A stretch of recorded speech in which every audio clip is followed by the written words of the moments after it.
Se acaba de publicar el libro titulado El arte no es la verdad.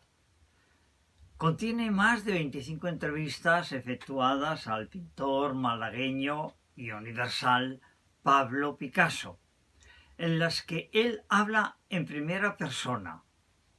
En una de esas entrevistas él cuenta que en una ocasión se le acercó furibundo un oficial de las sanguinarias SS hitlerianas con una litografía del cuadro de Guernica.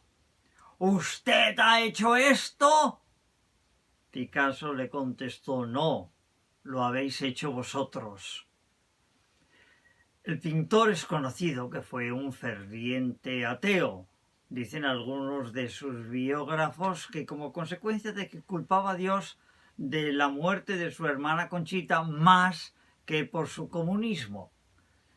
Su ateísmo no le impidió ser un supersticioso y simpatizar con el espiritismo, y dicen muchos que le conocieron que fue un egoísta y ególatra de tomo y lomo, o sea, muy grande, tanto que ni el actor Antonio Banderas ha podido obviarlo en su estupendo papel precisamente de Pablo Picasso en una reciente serie televisiva.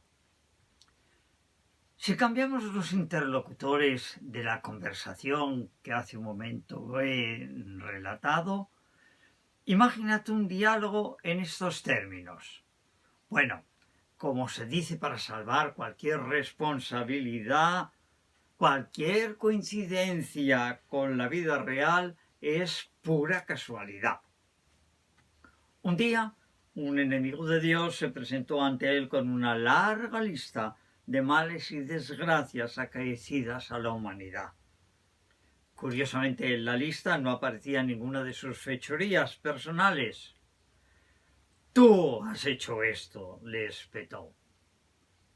«No, lo habéis hecho vosotros», le respondió Dios. No es mi intención enjuiciar a los ateos, y mucho menos por ser exigentes con la realidad. Enfrentar racionalidad y fe es lamentablemente un combate entre ateos y creyentes que viene de muy lejos. Ya lo han hecho otros con más o menos éxito. Pero sí, por lo que pueden ser juzgados es por lo que hacen o dejan, es decir, permiten hacer. Por ello es que deben ser juzgados. Y mal que les pese a ellos, los ateos, y a la humanidad, muchas veces sus víctimas y otras, sus compadres, serán juzgados no por un Dios lejano, teísta y colérico, sino por el Dios de amor, que reconoce como suyos no a los que están adheridos a una religión, sino a los que aman a sus prójimos. Lamentablemente Jesucristo es muchas veces tergiversado, traicionado y utilizado permanentemente, como muy bien lo noveló Fyodor Dostoyevsky en su obra Los hermanos Karamazov, donde en el poema titulado El gran inquisidor, el autor efectúa una crítica a la Iglesia Católica como institución, a la deformación que ha tenido lugar con la doctrina original de Cristo frente a lo que la Iglesia Católica, pero también otras iglesias, dogmatizaba. Os recuerdo el poema que en palabras del propio autor se desarrolla en Sevilla durante los tiempos más terribles de la Santa Inquisición, cuando para mayor gloria de Dios ardían diariamente las hogueras donde tras los teatrales y terribles autos de fe se quemaban a los malditos herejes. Nos relata el momento en el que Jesús regresa a la tierra para estar con su pueblo. no se trata del juicio final, sino de una visita de consuelo a las personas, incluidos los perseguidos, torturados y falsamente condenados por la Santa Inquisición.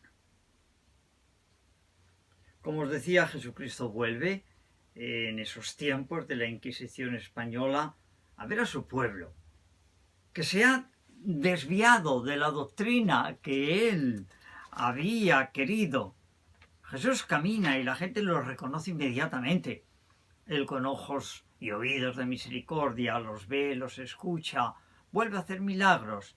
El pueblo acude a él, con fuerza invencible lo rodea, siempre en aumento y lo sigue. La gente llora y besa la tierra que él pisa. Los niños arrojan ante él flores, cantan, gritan, ¡Hosana! Pero esto no dura mucho.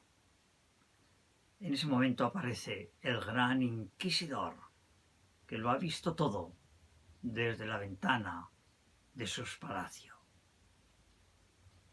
dándose cuenta de quién era aquel personaje y qué estaba haciendo, da un golpe en la mesa y muestra su poder, su dominio, haciendo arrestar a Cristo delante del pueblo. El pueblo, que como hiciera antaño en Jerusalén, se doblega como un solo hombre, inclina las cabezas hasta el suelo ante el viejo inquisidor, dice Dostoyevsky. El obispo inquisidor habla con firmeza a Jesús ya en la prisión. El diálogo, bueno, mejor el monólogo, porque solo habla el gran inquisidor, que se desarrolla, es impactante. El inquisidor condena a Jesús a morir en la hoguera al siguiente día. Es totalmente irónico. Es la iglesia fundada por Cristo mismo la que lo condena otra vez. ¿Por qué sucede esto? ¿Por qué molesta tanto a un jerarca la presencia de quien él mismo predica como el Salvador del mundo? Dostoyevsky presenta a Dios no como un en sí, incognoscible, incomunicable, lejano, Dios filosófico, sino todo lo contrario. Tiene profunda relación con la vida de su pueblo, que confundido no encuentra consuelo, sino terror. Tal como afirma el Evangelio de Juan 1:18, a Dios nadie le vio jamás. El Hijo único, que es Dios y vive en íntima comunión con el Padre, nos lo ha dado a conocer. Decir que soy cristiano, cristocéntrico, sabiendo muchos que soy pastor, aunque ya jubilado evangélico, quiere decir que Jesús de Nazaret, declarado Jesucristo, es la revelación absoluta de Dios. Que por lo tanto, su propia predicación sobre cómo era Dios es la que cualquiera debe tener en cuenta si quiere entender al Dios cristiano.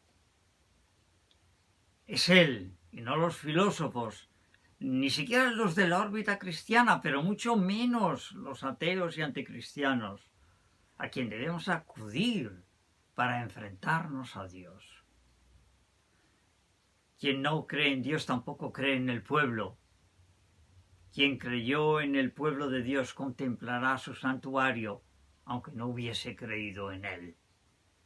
Dice José Antonio Marina, hay un trágico esfuerzo por complicar hasta hacerla intransitable la sencilla y cálida noción de fe que aparece en los evangelios, que fue inicialmente confianza en Jesús, en sus palabras y promesas.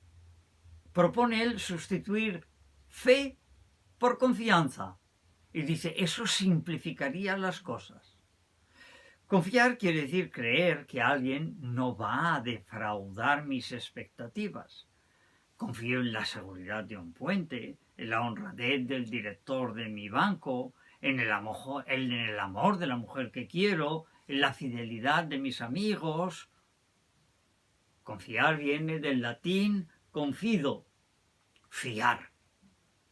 tener esperanza.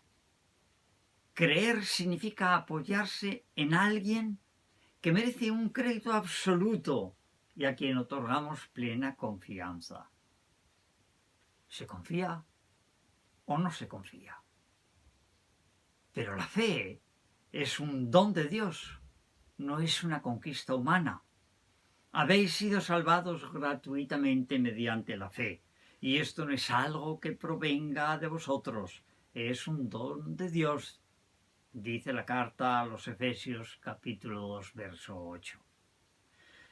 Conscientes de que siguen siendo fundantes para los cristianos y válida universalmente lo que se declara en la carta primera de Juan 4, 7 hasta el versículo 12, permitidme que os lea el texto bíblico. Queridos, Dios es la fuente del amor. Amémonos, pues, unos a otros. El que ama es hijo de Dios y conoce a Dios. El que no ama no conoce a Dios, porque Dios es amor.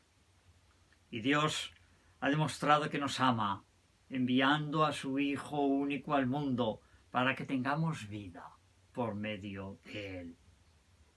Pues el amor radica no en que nosotros hayamos amado a Dios, sino en que Él nos amó y envió por nosotros a su Hijo como víctima por nuestros propios pecados. Queridos, si a tal extremo ha llegado el amor de Dios para con nosotros, también nosotros debemos amarnos mutuamente. Es cierto que jamás alguien ha visto a Dios, pero si nos amamos unos a otros, Dios permanece en nosotros y su amor alcanza en nosotros cumbres de perfección. Jesucristo, es a Él a quien hay que seguir, no a ningún inquisidor, por muy dogmático y poder que tenga,